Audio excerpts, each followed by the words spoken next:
Very good afternoon to all of you.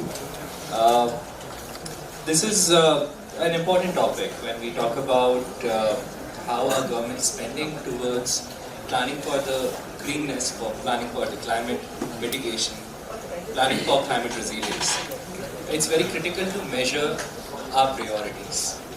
And currently, it's quite difficult to see which states are progressing towards it, which states are still lagging behind.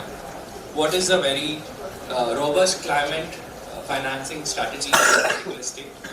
That's something hard to demystify, given the kind of availability of information, availability of data.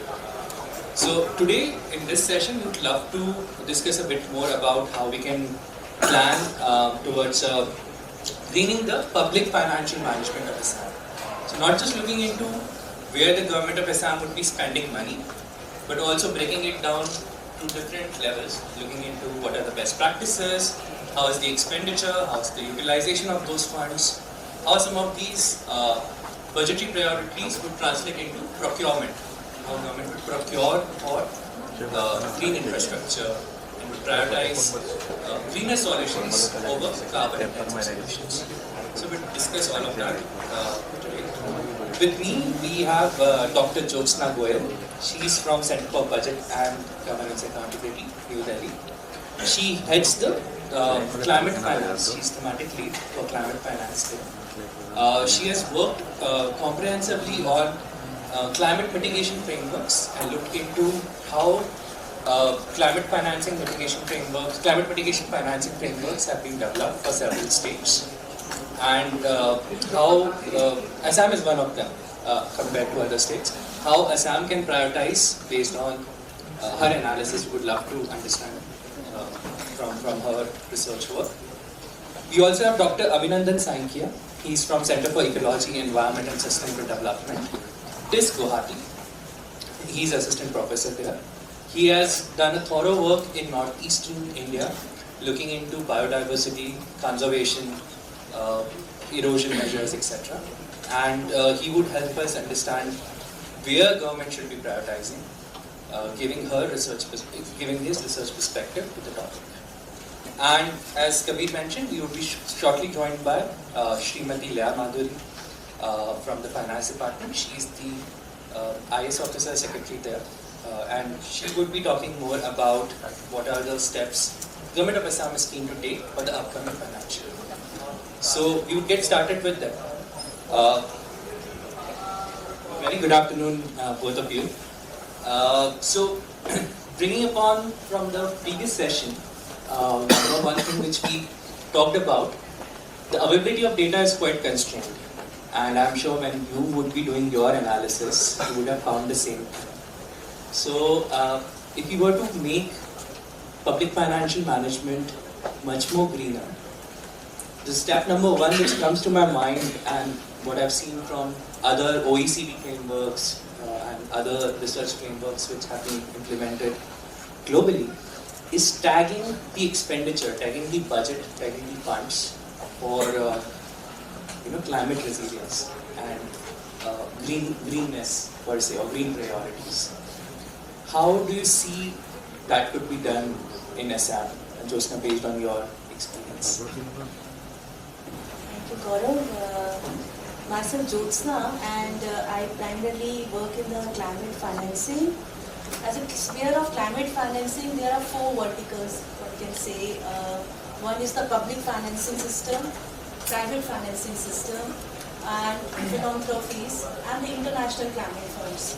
So, among all these four channels, I would say public finance is the key. And the key in the sense, it is the governance, which is key arm in terms of managing the finances, making government accountable for the climate change vulnerability, and also financing in the sense that the needs of the local context are addressed. So in our analysis, we largely believe that the budgets are the reflection of the public policy schemes and policies in the climate change sphere. And around 41% is the share of the government finances in the overall sphere of the climate financing. So it's very important that we have a clear definition and taxonomy of the climate actions, where the public finance expenditure should be laid out. So it's very important that the greening of the public financial system is taken at the forefront out of these 4 channels of financing for the climate actions. In our analysis for Assam, in the beginning we largely focused on the climate change mitigation. And within the climate change mitigation, the power sector holds the highest greenhouse gas emissions. Electricity. Electricity usage, consumption across various sectors like urban development, agriculture, or any other sector of the economy is the key. And Assam, whether it is agriculture or the domestic usage or the urban development, we targeted largely in our analysis about the energy policies in Assam and how the government of Assam is financing the energy sector. And what are the key interventions for climate change mitigation the Assam government should spend on. So we took the 2 key interventions for the climate change mitigation in Assam. One is the addition of the renewable energy, and the second one is about the energy efficiency interventions. And we looked at the several schemes, programs of the Assam government and particularly of the power department, and not restricting ourselves to the power department but the various other departments like urban development, how have been they spending on the energy requirements and what have been their spending sources. Are they spending on the renewable energy oriented mechanized technology, or they are spending on the diesel based technology. So that kind of analysis we brought in for Assam, and we found some key findings.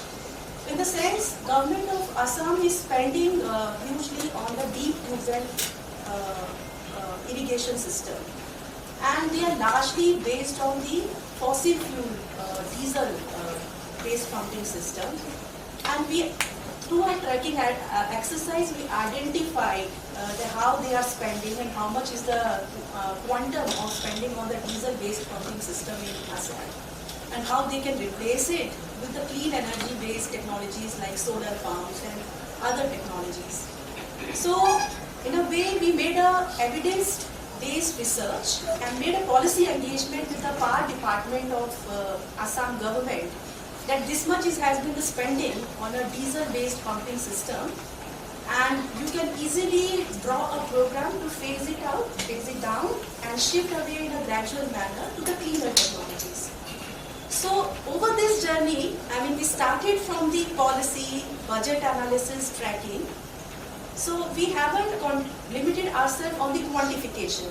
The quantification of the public financing stream, but we also transition towards building an evidence from the data, budget data, so that the government can make the decisions, the correct decision which are green and have the element of sustainable development. So the green budgeting, which I say, is multi-sectoral because every department makes a budget demand every year. And the green budgeting is a process which not only track and tag the budgets, green budgets, but it also helps in decision making of the departments that where the shift is, where they should align their shift of actions towards a more green actions. So, this is the applied, I would say, a tool. Green budgeting is a tool which helps government in the greening the public finance system. So, this is. Thanks a lot, Jyotsna. And very well mentioned about how power is one of the crucial sector in terms of greening. How the energy is being generated, that's something which we have to observe and we have to measure. And how government schemes around power, the power needs of the state are being met. But another similar area which we have to focus on is conservation. How biodiversity conservation, environment and ecology gets affected by the amount of prioritization governments are doing. So, Dr. Abhinandan, based on your understanding, what are your findings in terms of where Assam is currently prioritizing these ecological needs and where they should prioritize in upcoming years? Audible? First of all, thank you, organizers, Gaurav, especially to all the other team members for inviting me and to share the dice with dignitaries. To be start with, it's crucial because in the morning when I was coming from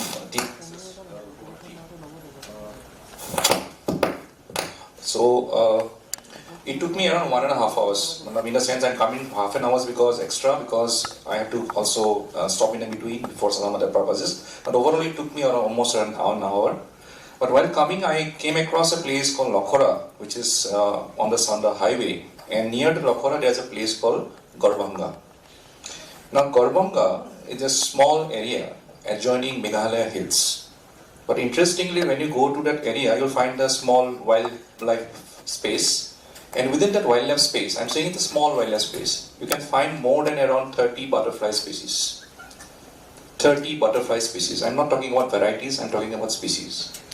So moment you say 30 butterfly species, you can imagine the sensitivity of the place that we are sitting at this juncture. In fact, I welcome you all, those who have not been a part of, not from Northeast India. We are right now sitting on the hotspots of biodiversity. It's none other than Indo-Burma. And when I cross the river Brahmaputra, I will be entering the Eastern Himalaya hotspot. And when I go further to Nagaland, I'll be also at some point meeting my Indo-Malayan hotspot. So over the time, you can imagine that it's a place which is not only sensitive from the point of, say, indigenous communities, but at the same time, what makes this indigenous community unique?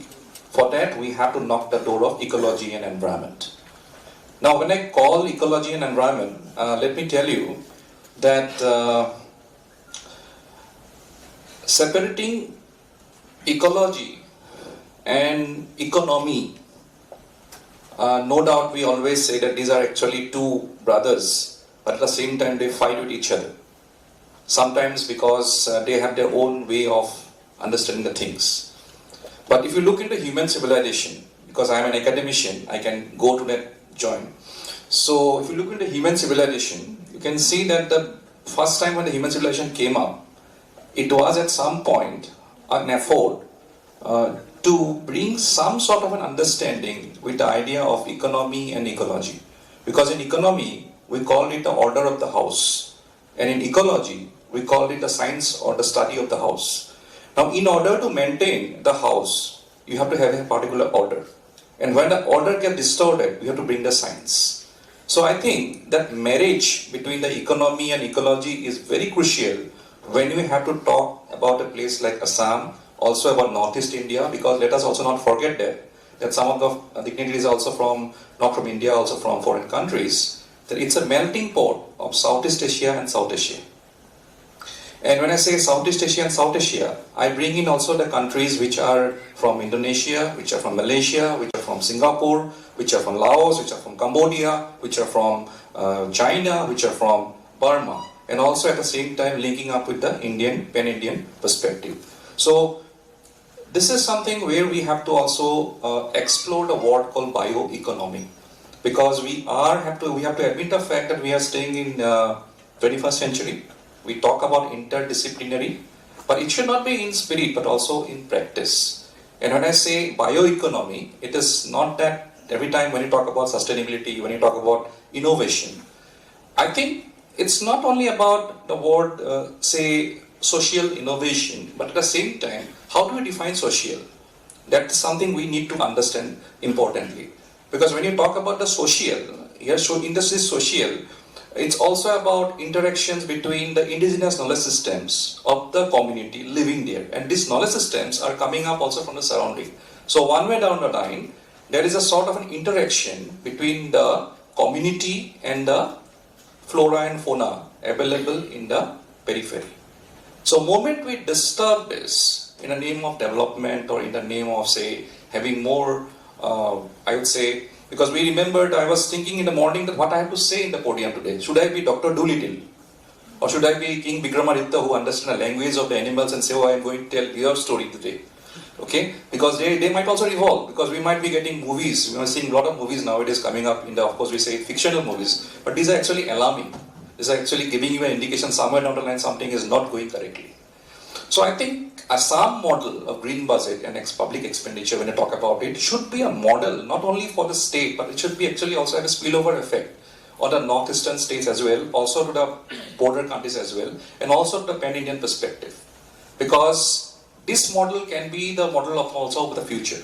Because we of course know, in economy we talk about going with the pace. But when you talk about bioeconomy, it's like putting some speed breakers in the expressway so that you can avoid accidents. Thank you.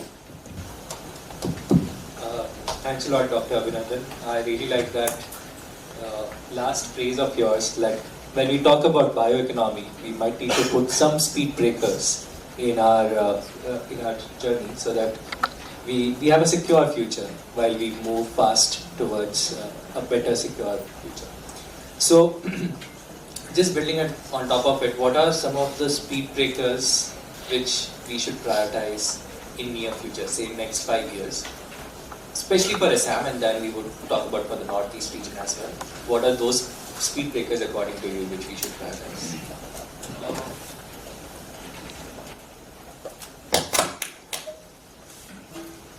I'll start with, I liked your, by the way, I asked about your quote. You said it's airy. And I told that, yeah, it's a non-violent trade. Because according to United Nations Industrial Development Organization, it has been labeled as a trade which has been based on non-violence. Gandhiji's non-violence. So Muga do not compete with Eri because in Muga we kill the insect. But in Eri, the insect is saved. So it's a non-violence trade. So he is marketing us one way down the line, to be on lighter. But interestingly, we all are now in the phase of climate change. And this climate change has become a denominator in all the policy level issues of the world.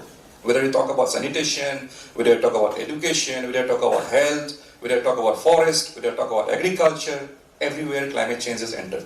It has become a transdisciplinary topic. Now I will come to the story of the silk that I want to go through it, because we should not also forget that at some point, if you look into the history of the silk trade, okay, we have been linked. India and China have been a very good silk trade at some point of time. And also the Muga silk in Assam is also have got GI, geographical indication. So it's like popularly known. So somebody in the Delhi Emporium is there in Assam showcasing the Muga. And when I was in JNU, somebody asked me that do your mother always wear Muga? So Muga in Assam is going actually intricately linked. Okay, but there's an issue now. Because of the climate change, because of the slight degree temperature, the productivity has gone down. Okay? And in that scenario, if the productivity has gone down, of course through technological intervention, it can be leveraged. But till what extent? Because we have to also remember the fact that when you talk about the silk, the coming of the entire process also depends upon something called a laboratory, which is none other than a nature. Because nature's laboratory is different, and the laboratory inside a glass is different. And that is why, when you talk about the BT brinjal, it had a successful model inside a laboratory, but it failed utterly when it goes to the field. So nature itself is having a different laboratory calculations. Second, the thing is that if we talk about the Muga, the productivity is decreasing. Now what we do? Because a slight change in the air ambient quality will change the productivity of the Muga. And tomorrow, our Bihu dancers, okay, because Bihu is coming, I think nowadays we have lot many Bihus, thanks to media. But earlier we used to observe 3 Bihus, but now we have lot many Bihus. So one of the Bihu is Rongali Bihu, which is coming in the month of May and April. So in that Bihu, it is mandatory for the Bihu dancers to wear Muga. And it is something, an identity of the Assamese culture. So in that scenario, the question remains that is that trade or is that pride, is it peril? That's a question for the future. Because it is also adding to the economy. Okay. Secondly, why I'm saying so, I'm just connecting the story and I'm telling you why. According to International Foundation for Animal Welfare and Wildlife Trust of India, they bought a book, they came up with a book few years back called Right to Passage. Right to Passage, in which they have identified more than I think 101 elephant corridors in India, out of which 22 elephant corridors are in Northeast India, and out of 22 elephant corridors, 80% of the elephant corridors are in Assam. Okay? Now this is not a story of an elephant. This is a story of a life. Because it is not a corridor, it's actually a path which create many life-saving activities also with different species interaction. We call it ecology. Now, when it comes to the other side of the story, on the other hand, you have something called Act East policy, okay, connecting the Southeast Asia, which will also bringing up industrial corridor to Northeast and also to Assam. Yes, from livelihood point of view, from economy point of view, this should be celebrated. But as I told you, where is the speed breaker here? Because you have to adjust with the animal corridor and also with the industrial corridor. And here where the issue of the silk like Muga becomes problematic.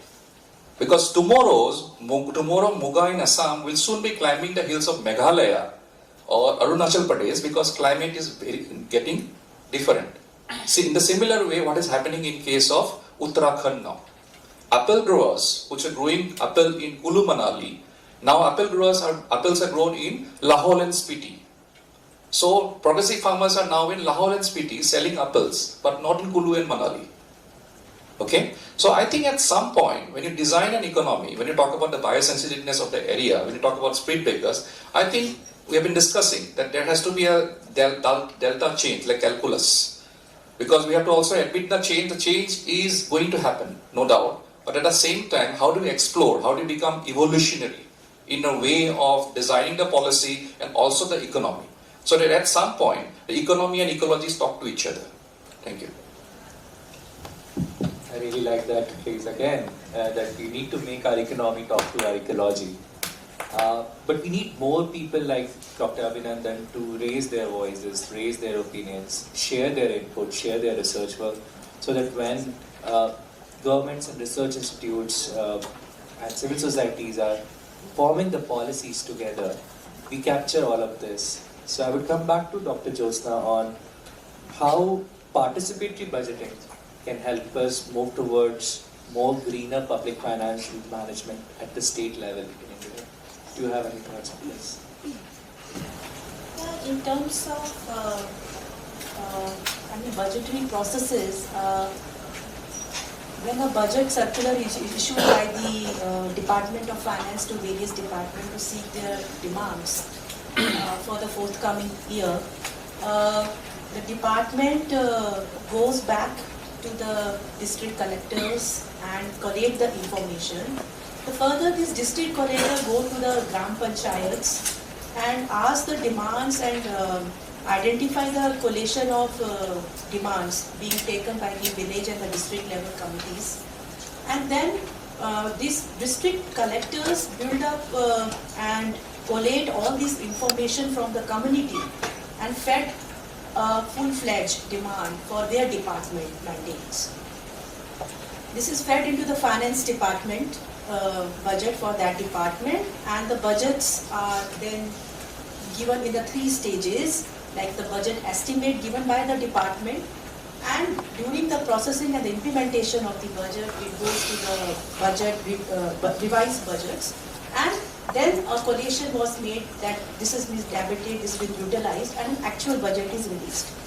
So, being a participatory, it's a bottom approach, and the key level, the entry level, this budget information and the budget formulation comes from the community. What Dr. Abhinandan just now informed us, that there is a linkage between the economics and the ecology. The ecological information data, it comes from the community and that can transform from the community raise at a participation level and active participation that this is what is happening as an ecological change in my surrounding and I need money for these issues, and that's been carefully observed and collated by the district collectors who are feeding into the budgeting processes that make the budget actually a participative and a need-based budgeting process. So, I mean, there are examples in Kerala where the district collectors have designed the observation forms where the community can clearly in their local language, he can identify the degree of motion, the degree of alarm being raised by the communities about an ecological change or environmental change or their daily needs regarding the civic amenities. There are the participation level community meetings being organized at the municipal level.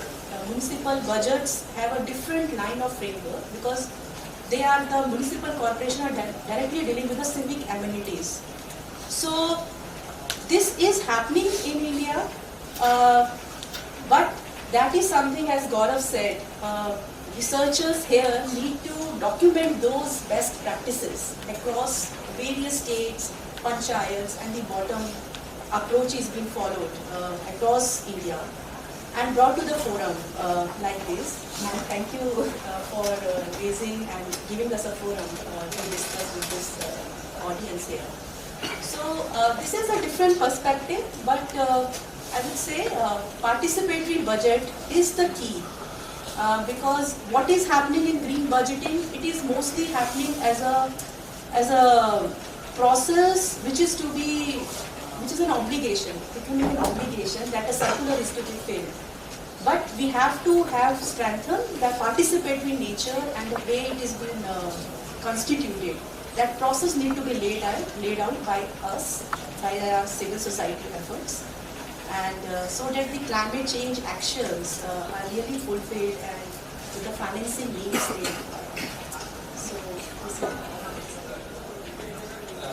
Thanks, Jyotsna. And I think you raised a very important point. Like, we need to create a forum where more people can participate and discuss these topics. And currently, we don't see those spaces that often, where researchers can communicate their work with the wider audience, and inputs can be given by other researchers to prioritize certain things. We are hoping that this is just second event in the series. We would continue to organize more such events. We are currently organizing this event on a bi-yearly manner. Every 6 months we are organizing. But we are hoping that we would increase the frequency if there is a growing interest in the community. One such thing here, Jyotsna, which you have been working on is looking into how Assam has been performing in terms of climate mitigation, especially from a public finance perspective, as well as other states. What did you find when you researched a couple of these states? And if you were to expand that study to pan-India, what all, in terms of preparation of data and in terms of preparation of policies, we need to do as a community so that we get a national picture of this? Yeah, we at CBGA developed a methodological guidance framework to assess the climate change responsiveness of the budgets. The first department which we took up is the power sector department because the study was largely climate mitigation oriented. So 7 states have been studied. This is Rajasthan, Assam, Jharkhand, Odisha, Bihar, and Andhra Pradesh. And we did a power sector budget analysis largely because we have to develop the climate change mitigation framework for various states. So in our framework, we have taken the budget data of the power sector department of various states and we benchmark them on the basis of their favorability in terms of their responsiveness, that the government expenditure, how much impact it is creating in mitigating the climate change. So within the power sector department in 1C, there are several kind of intervention. Like there is a general transmission and distribution system related expenditure. Then there is some expenditure related to the general electrification, rural electrification program. There are programs expenditure related to renewable energy, and there are also the expenditure related to training and the capacity building of the people around. And also, and we were surprised, it's so integrated that there is an expenditure on the skilling of the workforce, the local population, upskilling of the workforce for the solar industry. Like they have the solar Mitras program. So there is a varied kind of data we have on the expenditure and in terms of their nature. So we bifurcated that data into categories, like in terms of their favorability for the climate, as a climate responsive expenditure. So these are gradually graduated into 5 categories, that is highly favorable in terms of that they are highly impactful in reducing the GHG emission. For example, the addition of renewable energy, like we estimated how the state government, particular state is making an expenditure in the renewable energy sector. So that's been categorized as a highly favorable expenditure for that state. And similarly, we categorize the transmission and distribution network as a quite favorable because in a way it is indirectly supporting the renewable energy distribution. So that way we have categorized the data of 7 states and make an analysis in terms of their ranking of expenditure. Here, it's like Rajasthan, which already have the high renewable energy potential, right? Definitely we cannot compare the expenditure because the GDP and the expenditure and the potential of that Rajasthan government is much higher than in comparison to Assam. So we organized in the sense of what have been the expenditure on the unfavorable subsidies which are environmentally harmful. And we found the Assam lies in the medium category and Rajasthan is again, I mean, its expenditure is high on the renewable energy, but at the same time, it is still progressing the expenditure on the environmentally harmful subsidies. So the same is the case with Andhra Pradesh, which is giving a subsidy to the farmers on the diesel-based pumps, and similar was the case with other state. Like Odisha. Odisha is spending highly on transmission and distribution network, which is actually as a loan. I mean, loan component is something is giving a stress to the public finance, overall fiscal health of the state. So we advocated with the Odisha government in particular to shift away from the loan process, I mean loaning it for the transmission of distribution network and venture into new financing mechanism like blue bonds.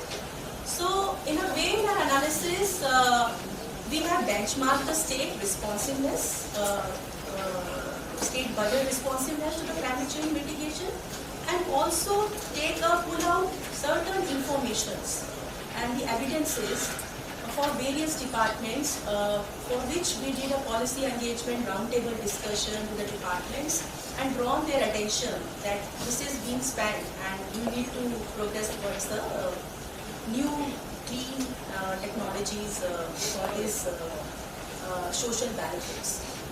And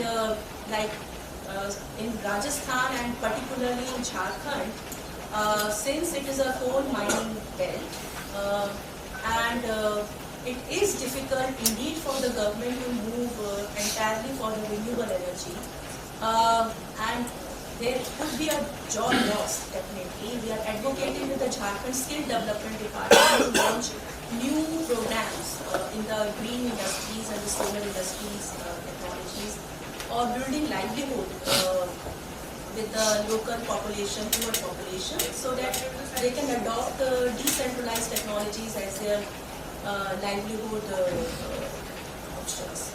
So, just transition strategy is being developed and we are using the budget data analysis of the Jharkhand government particularly to pull their attention towards skilling people for the green jobs. So this is how, I mean, budget data which we have analyzed and the benchmarking, analysis on the responsiveness nature and the favorability indexing of these budget data helped us in identifying the issues and giving the solutions and engagement with the various departments and states. Thanks, Jyotsna. That's super helpful, and we hope that similarly we can create sort of an action plan for Assam. That these are the kind of schemes which we have to look into making much more greener. These are the program implementations which we have to relook and see if we can reduce the carbon footprint to it. I would at this point open up to the audience, see if you have any questions for Dr. Jyotsna or Dr. Abhinandan. Hear from you. Yeah, please, yes, please. In fact, it's not the story of the flood that is happening in Northeast. We are equally being confronted with droughts. I think there are a few friends here, sitting here, who have been also working with droughts when it comes to climate change issues. So one will underline, the ideas are coming differently. And in Assam, there is also an old practice that whenever there is no rainfall, people try to marry two frogs, okay, one male and female. So that's a belief system which can actually allow them to go for croaking and sometimes make the rainfall. So that's a belief system. That's different totally of cultural ecology, and I'm not going to enter to that territory. But that means there is an episode of droughts going regularly with floods. And in fact, the idea of the flood, because many a time we look flood from a point of a disaster. But I'm telling you, if there is no flood in Assam, at least for 1 year, Kaziranga will die. Kaziranga is a UNESCO National Heritage Site. It's a national park. It depends on flood. It depends, the entire grassland management depends on flood, because Brahmaputra not only comes with the flood, it comes also with certain nutrients, which is regularly important for park management. But who creates a disaster and who conceives it as a disaster, that's a very anthropocentric way of looking into it. Because when you try to talk in terms of bioethical and ecopocentric understanding in addressing the economy, we have to also debate what is flood. And is flood a disaster for all?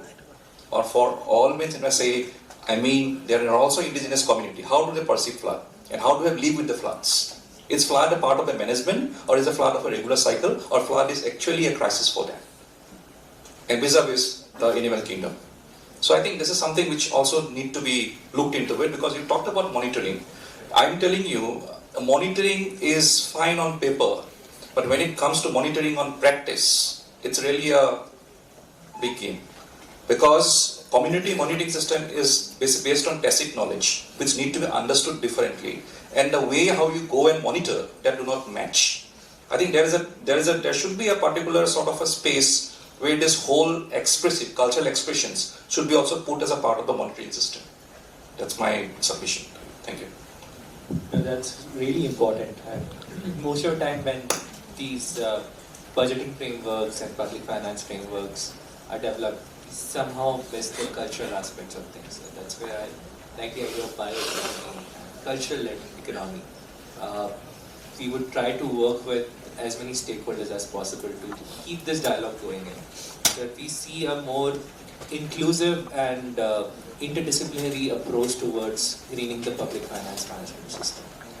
So with that, we would hear from our audience some questions if you have for our participants. Meanwhile, we settle down Ms Laya Madduri. She has just arrived. So yeah, over to you, audience. This is your time to ask question to Dr. Jyotsna and Dr. Abhinandan. Thank you. That was very interesting, especially because we got such a nice contrast. On the one hand, sort of more fundamental, big picture kind of thinking. On the other hand, very sort of concrete, sort of almost at the level of irrigation technology. So together, it made for a very nice conversation. So my question is directed more at Dr. Jyotsna.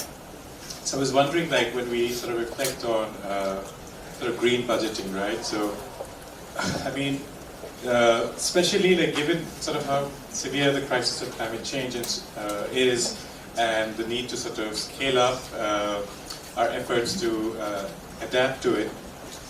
So from that perspective, right? So what do you think are some of the reasons for sort of this very slow level of adaptation, right? Is it more sort of at the level of bureaucratic inertia, or say lack of imagination, or is it more that you feel from your experience it's sort of more a function of, say, very hard constraints of finance and politics? So could you speak to that issue a bit, please? Experience with the green budget. In 2015, I would say several states have come up with a state action plan on climate change. And what came after the state action plan on climate change, you can see the section on financial requirement that has been poorly brought up, and several think tanks and the public finance analysts thought about it. We are, as states, are planning good, I would say excellent on the climate change action, what should be and what should not be. But in the financing requirement and the financial projections is something is really lacking on those state action plan on climate change. So the green budgeting process is a tool to give a pragmatic framework and a pragmatic stepwise framework to give a sense to the state governments how to achieve that financial requirement for the state action plans on climate change. And green budgeting is a regular annual process being adopted by the state governments. And the finance department is the key department which deals with all the sectors. Most of the time, the department do report that we have programs and schemes, we have identified the technologies, but we don't have the finances. And the finance department has to have to fulfill our demand and mainstream this process, that what we have there in our minds, the actions and the plans in our mind, are really get implemented on the ground. So the green budgets gives an opportunity, and the adoption have been slow, largely because the vulnerability has increased. It has come to the global agenda. Since after the Government of India has ratified Paris Agreement in 2015, the catch and the orientation have gone largely towards the financing part of it, and now the governments have started looking at it in a more serious manner, the financing of the state action plan and climate change, and few states have already adopted it. I feel in over next few years, this green budgeting will be for each and every, I would say, state, so the think tanks like us and the forum over here will definitely show the path to the states for adoption of green budgeting processes. I'd like to ask about ecosystem services, because it plays a very important role in case of, I think so, a state like Assam. The intangible benefits of nature, if it's valued, the economic value of that is brought up in the green budget, it will help in a better understanding of the vulnerable state that we are. So I'd like to bring upon, because I have done actually as part of a green skill development program, a program on ecosystem services as well as green GDP. But yet till now there's no means, there's opportunity to at least venture or be a part of such kind of an activity. Because I think so it's becoming a very important tool as far as European countries have started also best intergovernmental panel on ecosystem services. They have also looked forward to ecosystem services. So I feel that it can play a very important role in case of bringing out the intangible benefits of nature, so that we get an economic perspective of those kind of benefits also into the economy.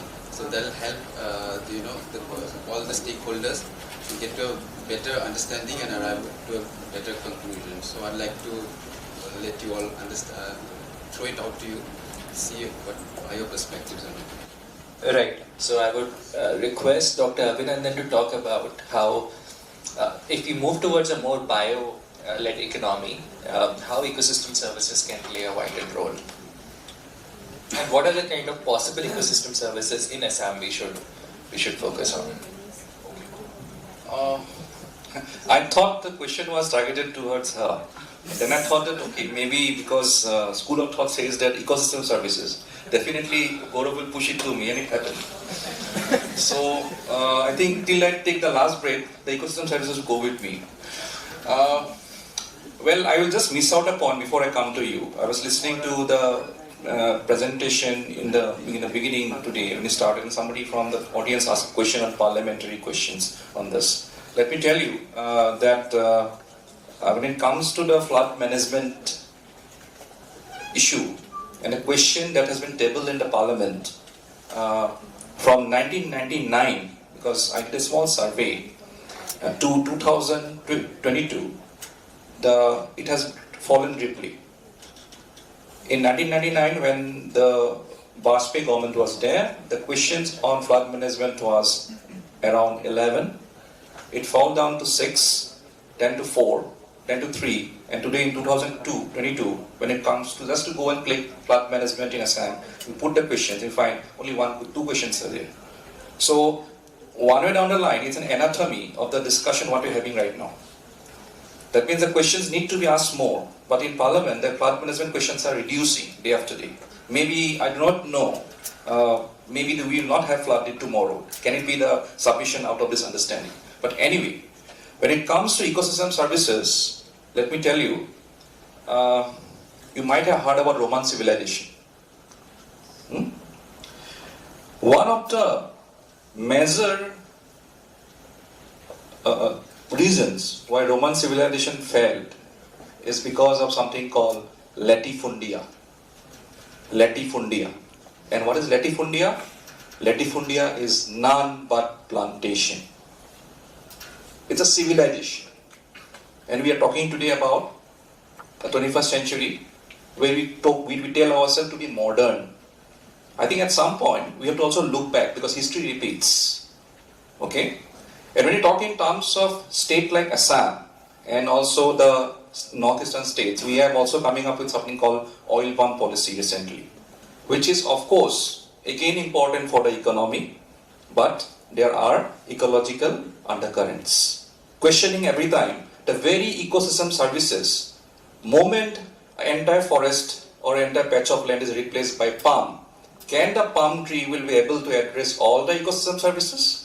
Because when it comes to ecosystem services, we talk about regulating services like climate change. We talk about provisioning services like providing firewoods, providing minor forest produce, providing many other vegetables, medicinal plants. We talk about cultural services, which is linked with cultural ecology, which is linked with also with bihu in Assam, because we have orchids, we have to go by the nature. In fact, nowadays, when I look into the Goel, I feel pity. You know why? Because it used to give the sound of the coo throughout the seasons. Thanks to media again, bihu beatings. So one way down the line, the whole nurture has actually combated the nature. That means the natural clock is now being challenged by mechanical clock. Earlier, in the month of March and April, we call it harbinger of the spring. Okay, we say, okay, bihu aa gaya. But आज के तारीख में, the Goel will be giving its sound throughout the seasons. And you get confused. You get confused. Maybe from evolutionary biological point of view, it's an evolution. Goel is becoming more, cosmo. It is becoming more smart, because we talk about smart India, we talk about smart cities. So maybe the animal is also getting a bit changed. But there is again a concern when it comes to ecosystem services. So I think at some point, when you're trying to talk about bioeconomy and also talking about trees outside forest, which is coming up recently with the Ministry of Environment Forest in Assam, it was a very ambitious project. But my only hope is that when you talk about trees outside forest, it should be a multi-purpose tree. It should be a local species. It should not be a too fast-growing trees, because many a times we go for fast-growing trees, but we forget that when you go for fast-growing trees, the fast-growing trees has a tendency to take up maximum nutrients in shortest possible time. And it is again a question of ethical rights for other living species. Why I am saying so? I will just tell you a story and I'll end it up. I'm a very good storyteller. Once upon a time in Canada, in the forest of Canada, there was a pine trees, and because in Canada it's an alpine forest and all, temperatures are old. It's a pine forest, and what has happened? that everything was going nicely, but at the same time, it has actually created a problem for the industrial lobby, which was actually eyeing on the timber of the pine. Why? Because the quality of timber is degrading. And because pine also gives you coal, there's pine oil comes out of it. And what was the reason behind it? The reason behind it is that there is a fungus. There's a fungus which is naturally being coming up there in the pine, which is disturbing the productivity of the pine to meet the needs of the economy. Hence come the technology, change it, addressing it to deal it with chemicals so that the fungus is being nowhere there. And after that, what has happened? The pine ecosystem was there. There was no fungus. Everyone was happy. But in a distance, there was a woodpecker who was crying for its right because his food was that fungus. His food was just fungus, and you have actually not considered those particular issues when it comes to the understanding of wider understanding. So I want to say that it is not possible to save all species, but when you have your horizon broader, there's a saying in Buddhism that it should be a win-win situation. How should be a win-win situation? That you should be like a honey bee, that when you suck the nectar from the flower don't die. It helps in fertilization so that the flower grows up. But at the same time, it also helps the honey to take the nectar so that it can provide at some point some food for us and for the next generation. So I think the theory lies here. India is a land of different religions, also Buddhism. I think at some point, it's not that we are becoming modern, we shade away all our traditional values. I think all those issues, all those values need to be integrated when we are designing the economy. And I'm telling you, my friend, to all of you, that economy is not something to be synonymous with money and market. Economy is a more broader subject. It's a more broader subject. Again, thanks to industrial revolution, it has converted the whole role of economy into a monetary subject. And that was a problem that we are still facing. And last but not the least, coming to it when I talk about it, we talk about development. You know what is the problem with the development?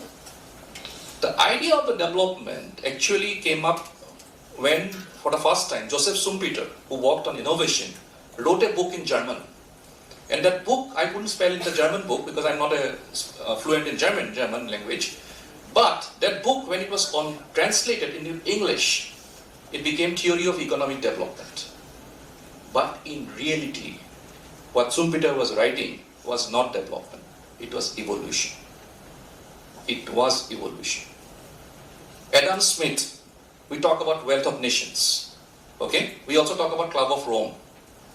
It popularized the book of Club and this wealth of nations so hard that everyone becomes at some point a country like developing countries. Okay? Funding is coming up.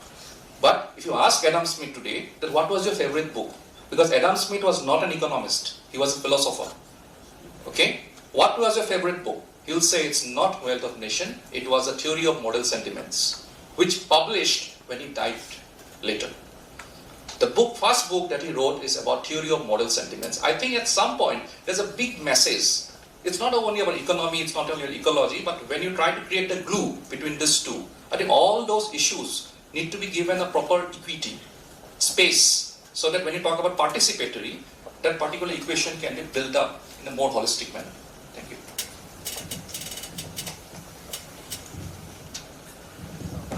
I think I'm able to answer your question. Thanks for your insights, Dr. Abhinandan. So we have with us Ms Laya Madduri, Secretary Finance Department. We would love to hear from her how Government of Assam is planning a green public financial management system so that from next year onwards we see more policy efforts, more public finance related efforts in terms of greening our schemes, greening our program across all departments in Assam. So over to ma'am.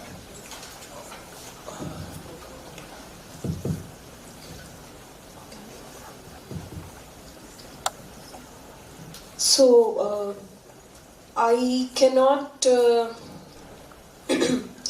first of all, my apologies for joining this program late. I was in another meeting and as soon as that finished, I started. And I hope you had, I'm sure you had a very thought-provoking interaction on what is the expectation from stakeholders with respect to what government should be doing, or what are the successful experiments or attempts by other states, and the eminent panelists here must have thrown light. I have missed all that, and I hope I can get feedback from Gaurav later. But confining to the point that you have raised, what government of Assam is doing. So right now, the state action plan on climate change, as you mentioned, is in place. A draft is prepared by the Forest Department in consultation with all the departments to identify climate resilient programs, schemes and technologies which can be incorporated in the actual their activities year on year, whatever they're doing. We have a very specific project in the area of agriculture which is funded by World Bank under Arias Society. This project has been introducing a lot of climate resilient technologies in agriculture. So different technologies such as zero tillage for potato without affecting the productivity, without tilling the land, you can grow. So you do not disturb the ecosystem there, and it reduces the turnaround time. And lot of varieties of crops which are resilient to flood and basically flood here. So Assam Agriculture University has been working on coming up with a lot of varieties which can be grown short duration, where even if you are going to be affected by the flood, the farmer's income is not affected. So these are steps taken by different departments. I cannot list out all the steps, but even Transportation Department has come up with a policy to promote EVs. So for purchase and for setting up charging stations, so all the paraphernalia that is required to promote electric vehicles. A policy is introduced, and last year in the budget there is an announcement that there will be green tax also, which will be kind of encouraging people to shift towards EVs and reduce pollution. So these are steps of different departments. I'm here representing Finance Department, where we have a small team, and we implement a project named Aspire, which looks into public finance institutional reforms. So under this project, we have been working on increasing transparency in procurement. So we have enacted Public Procurement Act and notified rules in 2021. So we have been working on several aspects of state public finance, and Green PFM is one area where so far successfully very few governments have been able to implement. Under the state government's inclusive budget cell, we have started with publishing budget linked with sustainable development goals. Then we have gender budget, child budget, Divyang budget. So basically how much allocation is going towards welfare of these sections of the society. That has been done.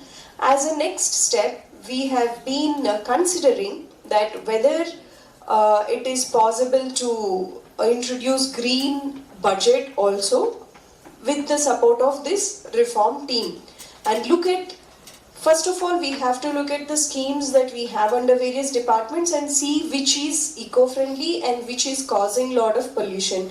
Wherever it is not green, what are the alternate options available without having huge demand on the resources? That's the idea, right? So it's a very, this thought is in very nascent stage with respect to creating a green budget, coming up with a green budget. But climate action plan and departments taking up various initiatives such as introducing alternate renewable energies. Power department has been doing tremendous taking huge efforts to increase the production through solar energy, and under science technology department also we have the wing which works on alternate energies. So floating solar panels in the water bodies, that's one experiment that they have introduced which was successfully demonstrated, and this year it is scaled up to cover a lot of water bodies so that solar energy can be produced using huge natural resources in terms of water bodies that we have.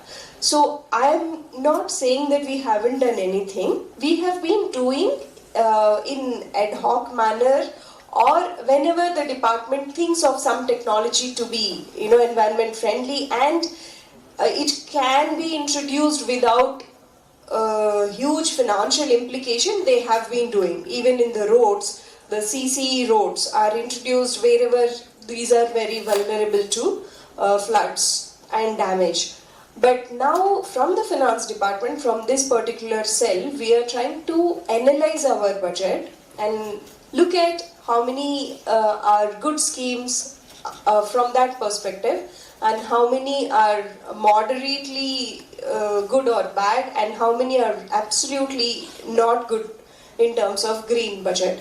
And then have a dialogue with all the departments to understand their constraints, have a target against which we can earmark, at least this much of funds can be dedicated for green PFM related activities. So it cannot be some additional, I'm doing all kind of pollution that I want to do, but over and above I'm just doing some plantation somewhere, and this is my contribution to green PFM.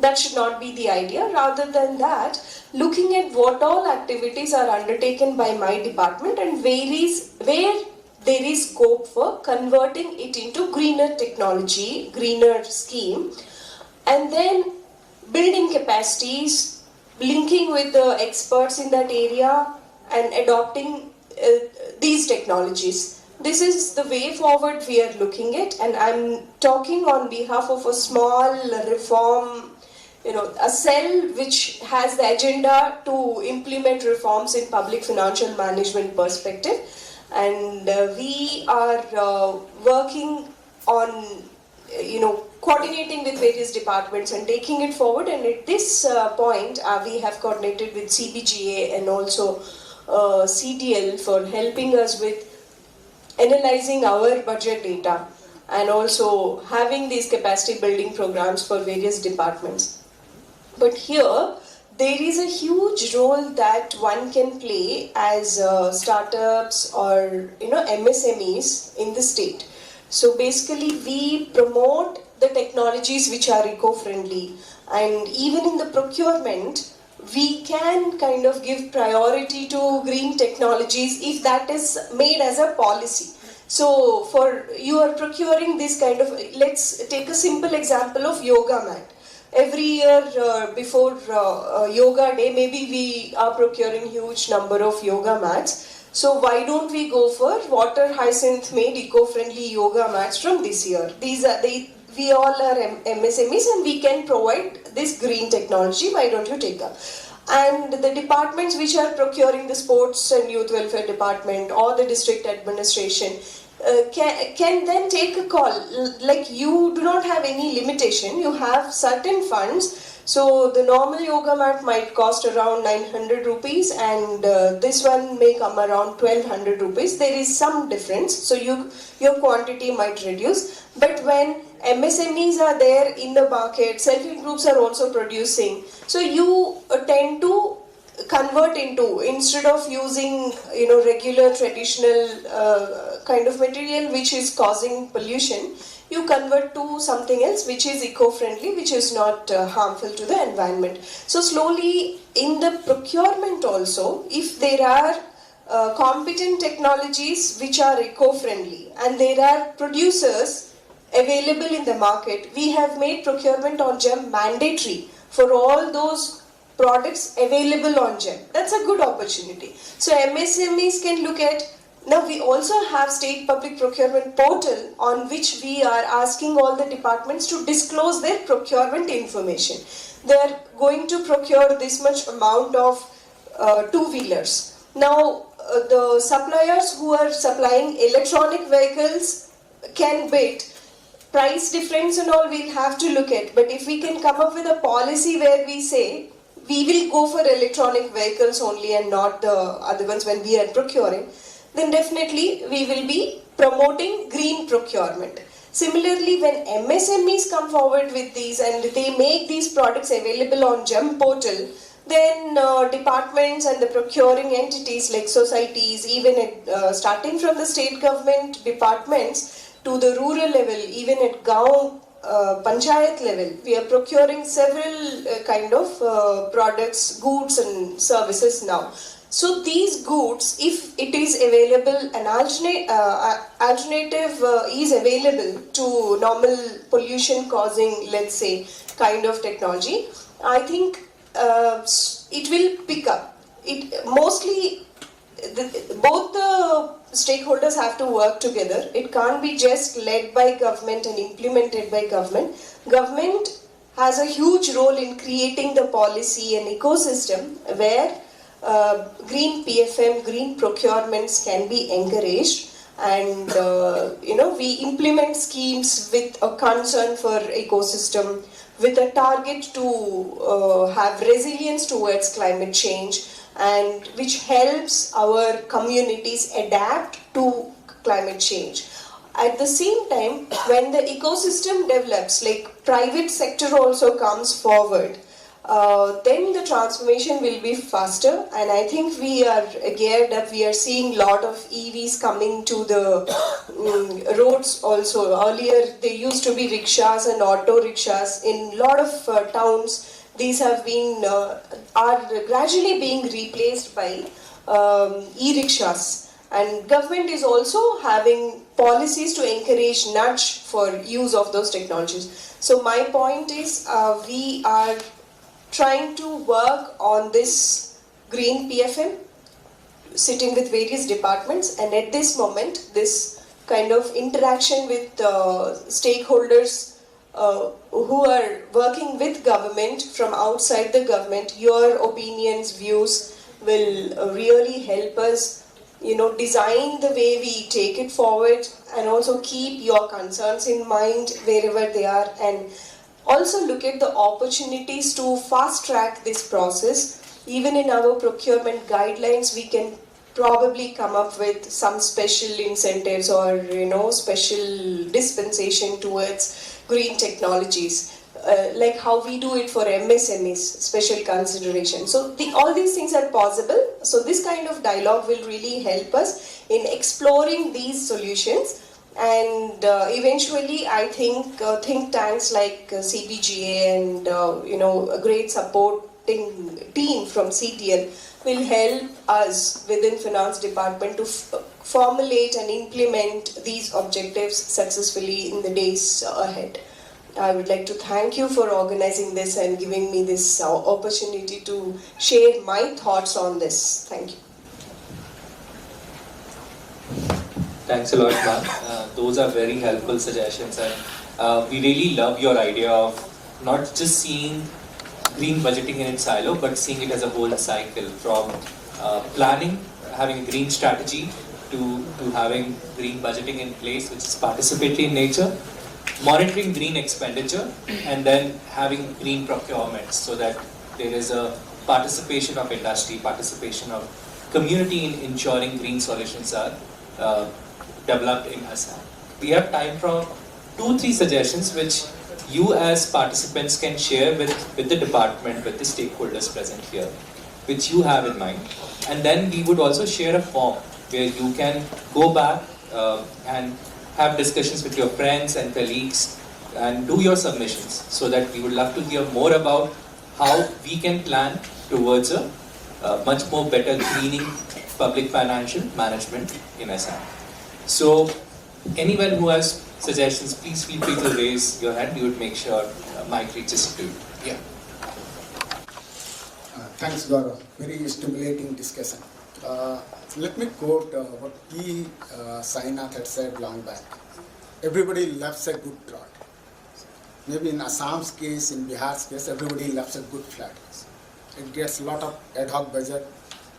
It benefits a lot of people who work on those times. So maybe we need to look beyond this, the so-called budgeting exercise for green or not so green. There are already several schemes of the government which by default are green in nature. The most probably talked about scheme is the Swachh Bharat Mission. This, the next 5 years outlay is 1,41,000 crore for greening the waste management system, including fecal sludge, wastewater, composting. But we seldom see, at least in Assam, I've been working for the last 4 years, and I don't see much of those, like say, Govardhan scheme getting implemented. My question to Abhinandan and Laya Ma'am would be, how do we monitor these schemes? They are by default green budgets, by default climate friendly things. But these are not getting implemented to the extent it should be, and in some cases not. The interest, and let me be very honest and let me say cruel to it, that the interest lies until the infrastructure is done, not the operation part. And this is where we are probably falling. And of course, Laya Ma'am talked about the solar panel and all that. They are all by default. They have been for theirs. And India has a great commitment since the Paris summit. So maybe some of those things, if you can take into consideration and set up a system through which we can monitor by default green budget exercises or green schemes, we will be able to achieve much more. Currently, just in waste management, experts said 12 of the SDGs are linked to waste management.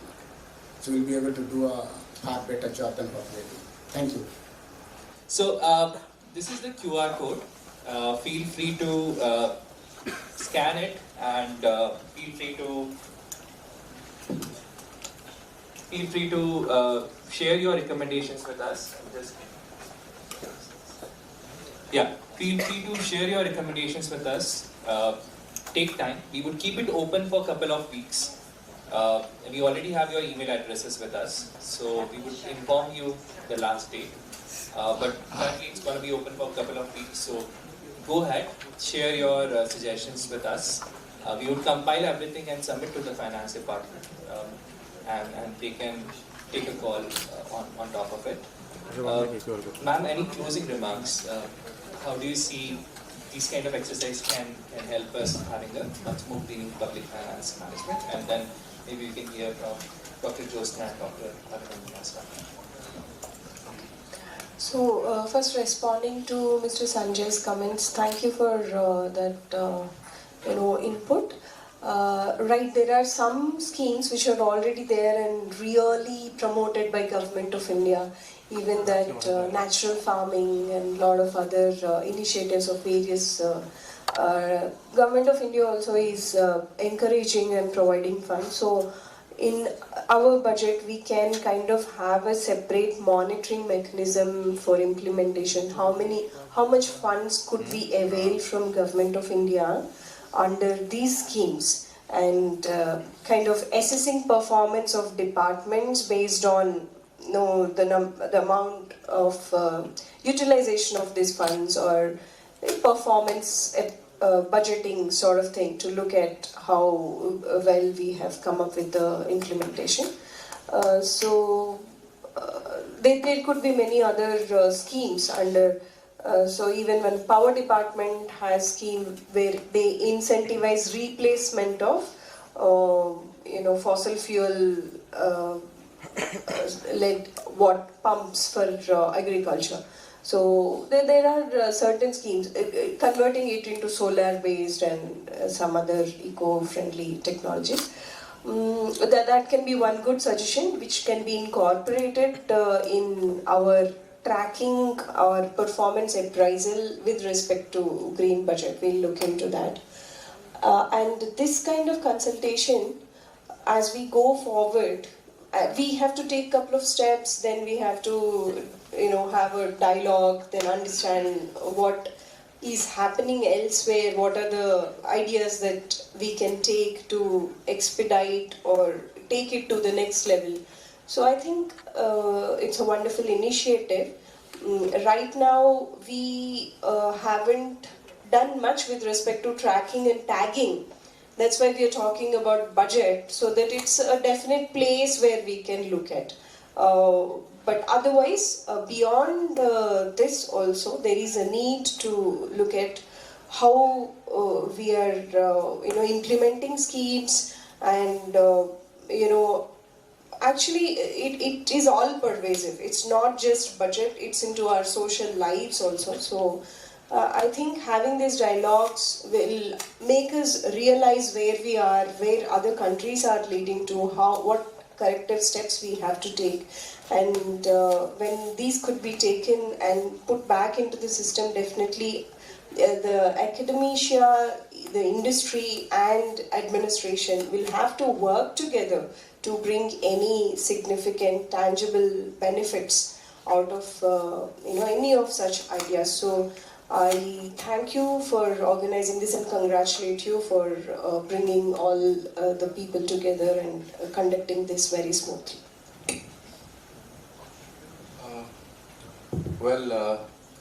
Sanjay's remark was really something like knocking the door of Big Bang. So not a black hole, it's a Big Bang actually.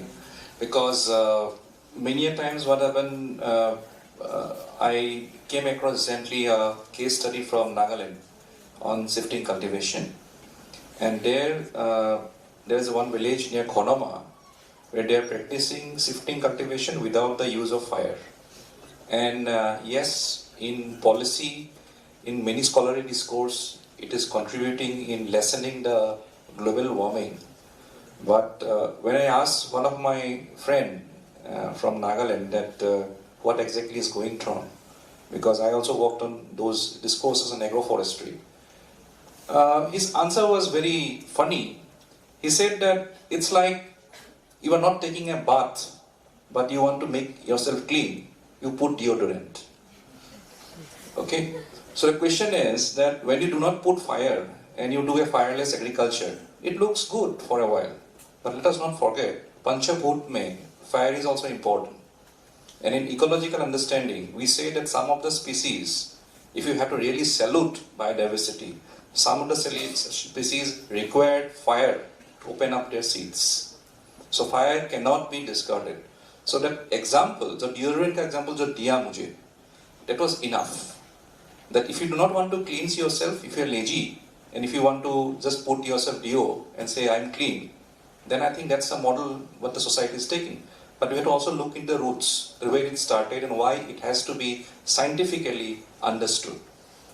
Now, Sanjay's question sparked me to something called social psyche, because many a times क्या होता है कि in Diwali, even if he talk about smokeless Diwali, but कुछ लोगों में होता है वो कि आवाज नहीं सुनेंगे तो दिवाली नहीं होगा. There has to be some sort of आवाज, some sort of noise. Diwali तभी पूरा होता है. So we have to also go by the public psyche, that how at some point certain technologies are being perceived by certain communities. In diffusion of technology discourse, there is something called matter, form and meaning. So when you are trying to externally insert a technology into a community, the community is not a fool. They will do an X-ray of the technology that you are going to do. They will like the matter. Maybe it is something which is talking to them about economic emancipation, very good. They will go by the size, very good. They will also see the form, the way how it is being made, because it's fine. But the problem of dissonance will come when it comes to the meaning. So how a community take a technology, that has to be a public perception study, because the perception study has to be done when you are introducing a technology. Because in the sense of, nowadays we're talking about green energy, but maybe the concept of green energy is already there in the community. Maybe it is understood differently. So who are we that we go there and we say that, okay, let us do green energy. So I think that discourse, that parallel science, indigenous science, again coming up with modern science, has again had to meet hands together, where these whole differences and commonalities can be brought together and saying that this is exactly happening in 21st century, where we are and how we are going to proceed.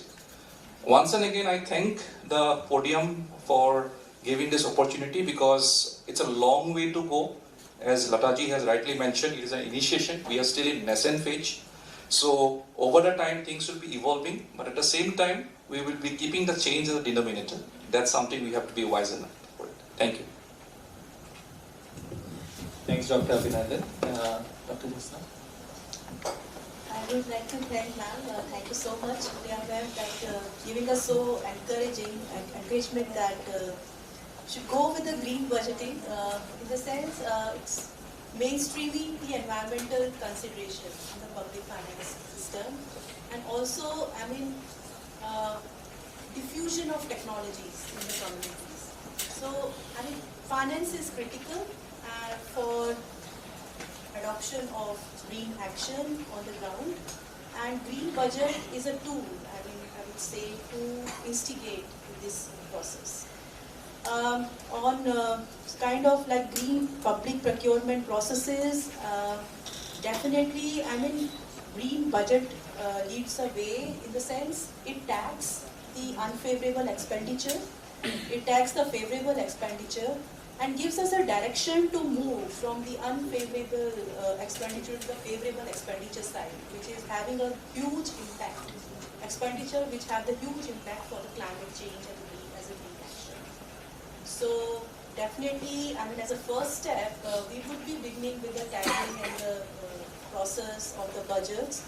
So that gives us sort of a starting point as a baseline assessment where the direction of the current policy in Assam environment policies are lying, and then we can mark out the gaps and further lay out a definition and a course correction amongst the policy, getting some issues and identified issues to the green budgeting needs.